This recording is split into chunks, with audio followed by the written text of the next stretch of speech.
Let's talk about balance in Dead by Daylight. I know, it's an endless cycle, it seems to go round and round and round, and we never really come to a conclusion about whether Dead by Daylight is in fact killer-sided or survivor-sided. Today, I'm going to give you my 2 cents on the current state of Dead by Daylight and why balance has become such an issue in the community.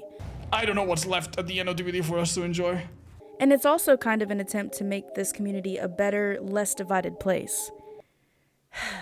Maybe. It's taken me a while to commit to making a video on this because it's such a chunky topic to take on. There are a lot of pieces to this puzzle and it can feel like you're juggling endlessly once you get into things like tunneling, solo queue, swifts, carry perks, camping, slugging, yada yada yada.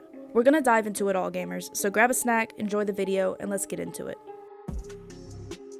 First of all, who even am I and why do I feel like my opinion matters? Hi, I'm Manders and I have 5,000 hours in this godforsaken game. No way! Oh my god! Ain't no way! Which is not that much, admittedly, compared to some other DBD creators in the community, but 5,000 seemed like a good mile marker to me.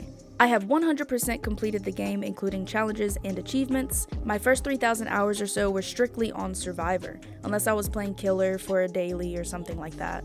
The other 2,000 or so is mostly on Killer, and I find myself now playing Killer about 80% of the time because it's just less boring. More on that later though.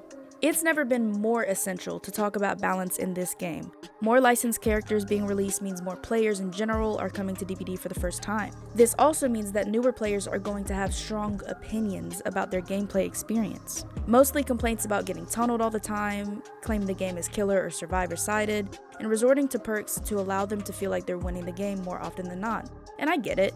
Who wants to lose most of their games?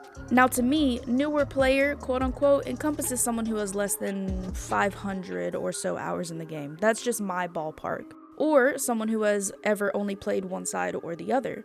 Because even if you have 10,000 hours on Killer, you're not going to know what it's like on Survivor side and vice versa. I used to make the excuse that I watched enough Killer main content to not actually have to play Killer myself to understand both sides, but holy I was so wrong. So what's with all this sweat? Why do killers seem to be tunneling, camping, and slugging so much now? And why do survivors seem to be running the same perks, same meta, same playstyle? Let's talk about the basics first.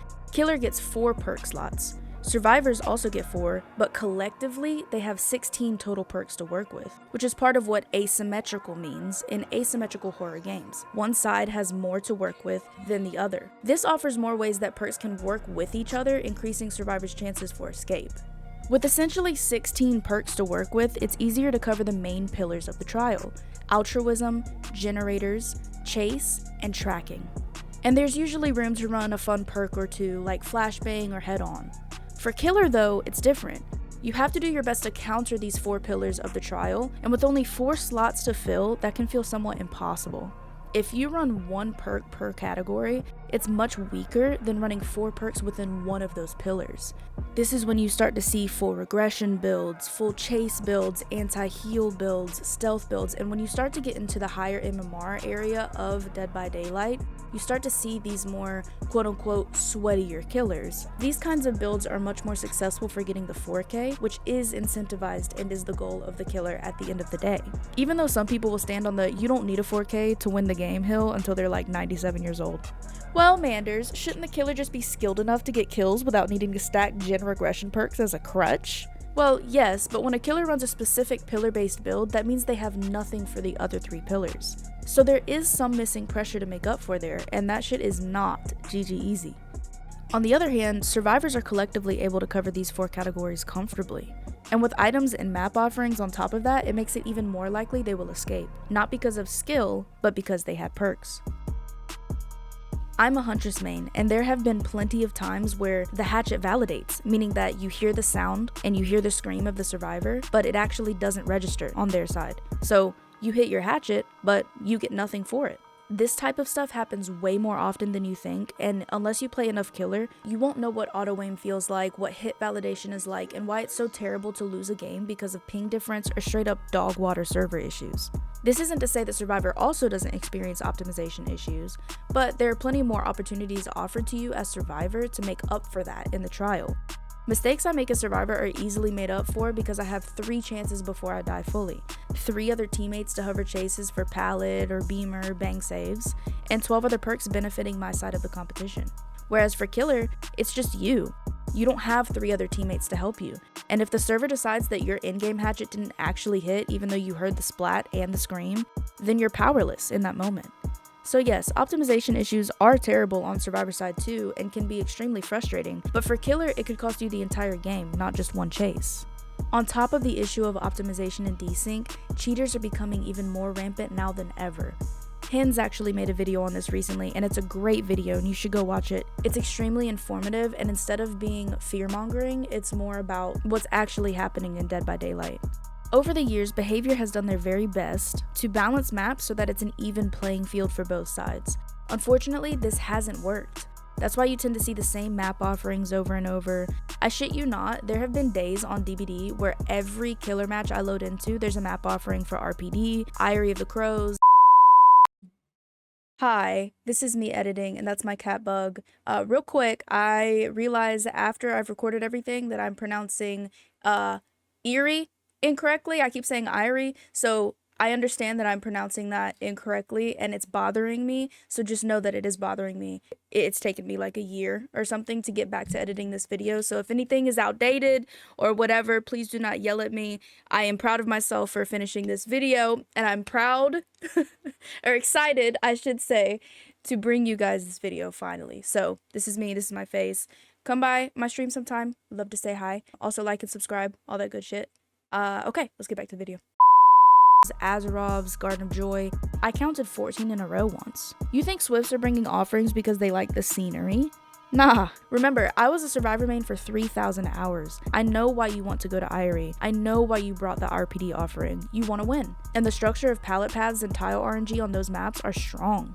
I see a lot of running straight from pallet to pallet and dropping it almost instantly, which to be honest is just boring for both sides, but it is easier than grinding to learn how to hug walls, path loops efficiently, and survive under pressure in dead zones when you have nothing to help you. Remember when I mentioned newer players coming through licensed chapters? Well, newer players aren't going to be as skilled as veteran players, and losing isn't fun, so how do we keep these players around?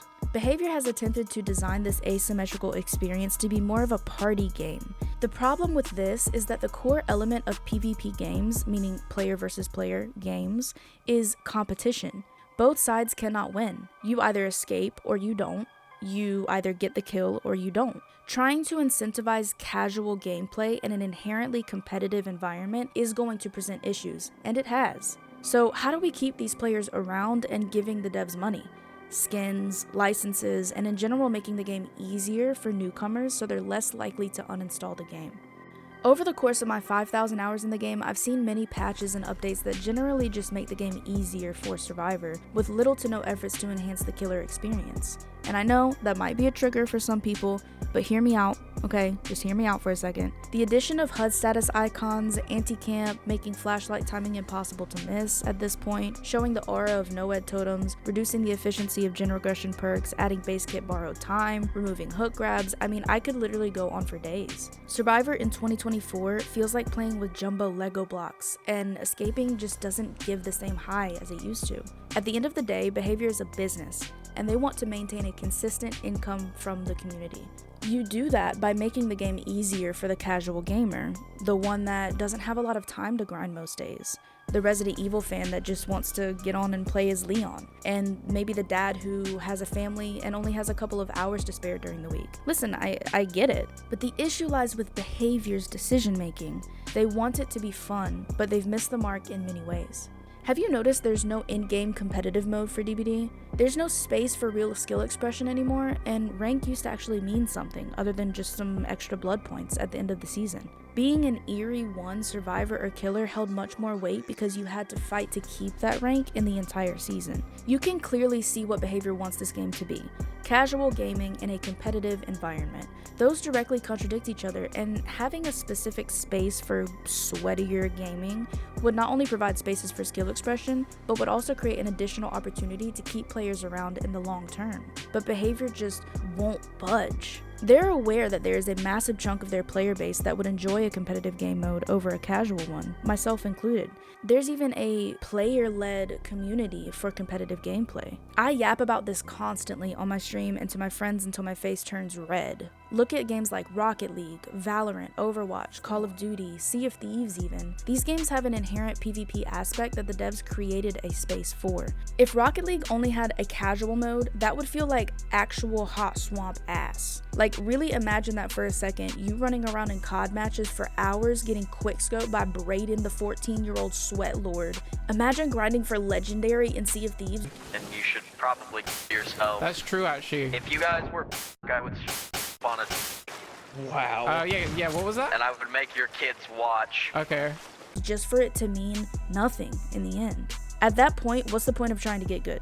Just run meta, pop on the perks to carry you and call it a day. That's where DBD is in 2024. At least that's what it feels like to me. And as a veteran player, even though I've only played since 2021, it doesn't feel the same, and there's just a lot of swooning happening to keep new players in the game. Now, let me clear the air. Even though I have this doomy opinion, it doesn't mean that I think DBD is doomed. I think there are a lot of opportunities still to get the game back on track, and making content like this is important now more than ever to get the community's perspective and to know you're not alone in how you may feel about the game. There's this very rarely spoken about tension in the community right now, and for a lot of larger content creators that built their community and business basically on this game are in a tough spot right now. But what the fuck am I supposed to do, man? Oh, well, you're doing a challenge, so maybe don't. Maybe just play normally. Okay, I play normally. Oh, Eerie. Oh, okay. Oh, Gas Heaven. Oh, okay. Oh, Gas Heaven. Oh, okay, 4 strangers. Like, even if I play normally, it's not gonna make this any fun. You know what I mean? Like, I don't know what's left at the end of DBD for us to enjoy. They're not enjoying their gameplay like they used to. DBD is feeling very dull and repetitive and pointless. There is a reason that you feel the way you do about the game, and you're not crazy.